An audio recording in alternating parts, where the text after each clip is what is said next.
Kamusta po mga katambay? Si Kamanong po, ang inyong lingkod. Ito po, dito po tayo sa Katambayan na Tambayang Makabayan. Komento ni Kamanong mga katambay. Ito po, meron po tayong kukomentuhan mga katambay. Ito pong proud na po ang ating gobyerno. Kasi ito po ang malaking tugon dito po sa nagtataas ang bilihin mga katambay. Lalo-lalo po ngayon. Araw-araw po natin nararanasan ang pagtaas po ng bilihin at kaliitan po ng sweldo ng ating nararanasan po sa ating hanap buhay. Napakalit na sweldo, napakataas ng bilihin mga katambay. Ito po, sinasabi na po ngayon ng gobyerno, ito na po ang isang solusyon na makakabili na po tayo ng murang bilihin po mga tambay. Mababang bilihin po. Saan po? At ito po ang aalamin po natin ngayon at pakikinggan. Ito po mga tambay kung saan tayo pupunta at makakabili ng tulong ng gobyerno na sinasabing ito na ang sagot. Napakababang bilihin mga tambay. Pakinggan po natin ang balita at komentuhan po natin. Para sa mga naghahanap ng mas murang bigas at iba pang bilihin, meron yan sa Kadiwa Store sa San Juan. May unang balita live. James. Susan, good morning. Mas mura kumpara sa mga palengke ang presyo ng pangunahing bilihin. Dito po yan sa Kadiwa na Pangulo na nandito po ngayon sa San Juan City Hall Atrium. May mabibili na premium quality rice, 39 pesos per kilo lang. Available po yan hanggang maubos ang supply. Ang isang tray naman ng itlog ay 230 pesos. Extra large ang size. Mura rin ang mga gulay, 40 pesos per kilo ang kalabasa, 60 pesos ang talong at sayote, habang 90 pesos ang carrots. 40 pesos naman ang upo kada piraso. Ang sibuyas ay 80 pesos per kilo, habang ang kamatis ay 50 pesos. May mabibili rin po mga prutas tulad ng saging na saba na 40 pesos per kilo, habang ang saging na lakatan ay 90 pesos. Ang avocado ay 150 pesos per kilo, habang ang dragon fruit ay 155 pesos per kilo. Ang schedule ng Kadiwa po rito ay ngayong araw at bukas mula alas 7 ng umaga hanggang alas 4 ng hapon. Mas mura po yung bilihin dito kaysa sa palengke po. Yung budget para yung sa ibibili mo sa palengke, mas maibibili mo po sa iba. Mas maraming nakakatipid ngayon sa katulad ng mga ganito. Kanya nakaka-discount tayo kasi mas maraming murang nabibili.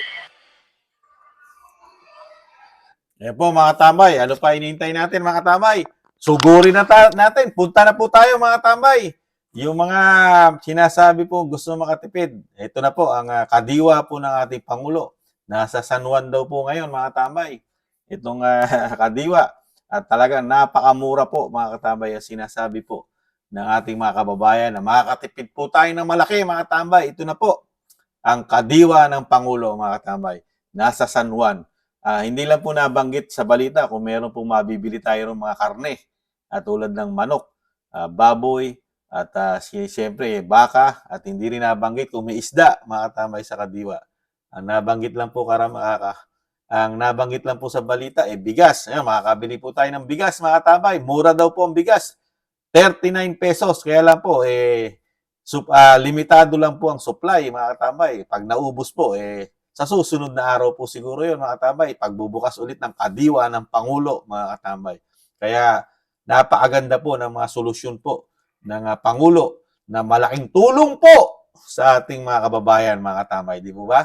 Ang kadiwa ng Pangulo ngayon nasa San Juan. Kaya abangan po natin ulit mga katambay kung saan naman po susunod ang napakamurang kadiwa ng Pangulo. Aabangan po natin yan kung saan naman po ipupeso. Ngayon po kasi nasa San Juan, sa Metro Manila, mga katambay. Narinig po natin ang balita, di ba? At napakamura daw po, mga katambay. Ito po, balikan po natin ang mga mura. Katulad po ng saging, 40 pesos lang po ang saba per kilo. Ang lakatan, mas mahal ang lakatan, 90 pesos per kilo. Avocado, 150. Ang dragon fruits po ay 155. Napakamura naman daw po, sabi. At ganoon din po ang upo, 40 pesos ang isang piraso. Sibuyas, 80 kilo, kamatis, 50 kilo. At ang itlog, ito daw po yung extra large, mga katamay, 230 isang tray. Ang kalabasa, 40 kilo. Talong, 60 kilo. Sayote, 60 kilo. Ang carrots ay 90 pesos ang kilo, mga katamay. Wala nga lang po dito ang karne at isda. At hindi po nabanggit dito ang asukal at kape. Karamihan po gulay ang nabanggit. At may ilang prutas po, mga katambay, at bigas. Yan po, mga katambay, ito na po ang napakagandang solusyon po na binibigay po ng ating gobyerno, ang kadiwa ng presidente, mga katambay. Kaya ito po sana'y lumagana po sa buong Pilipinas dahil napakamura daw po ng kadiwa ng presidente. Napakamura kumpara mo sa palengke. Kaya po ito ay talagang makakalaban na po ng palengke at ihina po ang palengke natin ito pag ito po dumami sa buong Pilipinas ang kadiwa ng Pangulo, mga katambay. Kaya po yung mga maliliit po ang kita nating kababayan at napakahirap mag-budget. Ano pa po ang hinihintay natin? Sugurin na po natin ang kadiwa sa San Juan, mga katambay.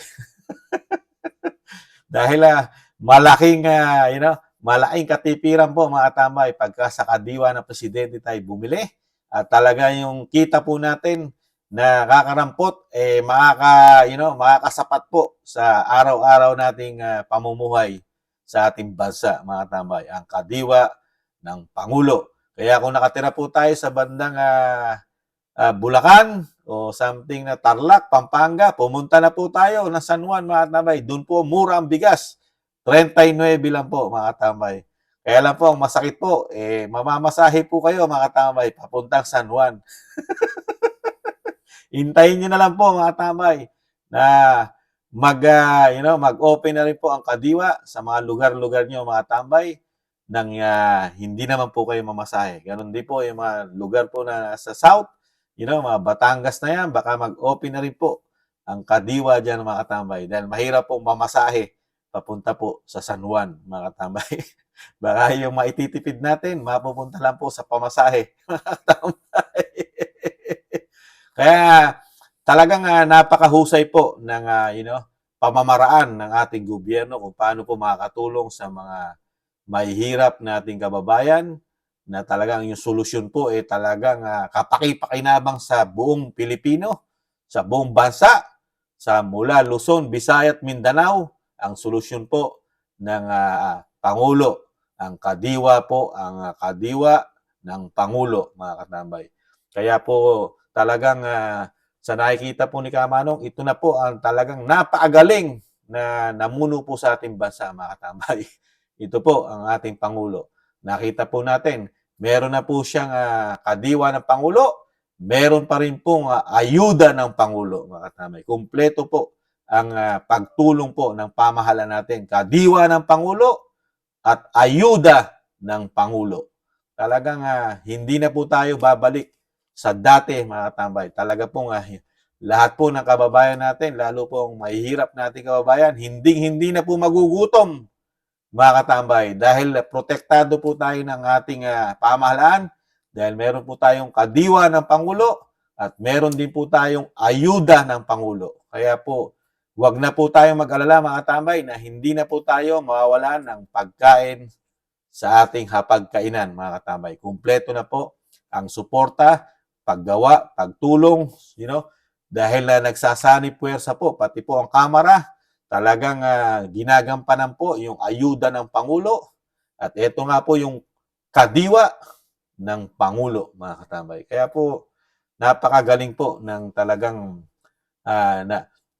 nailuklok po ang ating Pangulo dito po sa ating gobyerno. Kasi talagang lahat po ng problema ng bansa nasusolusyonan po.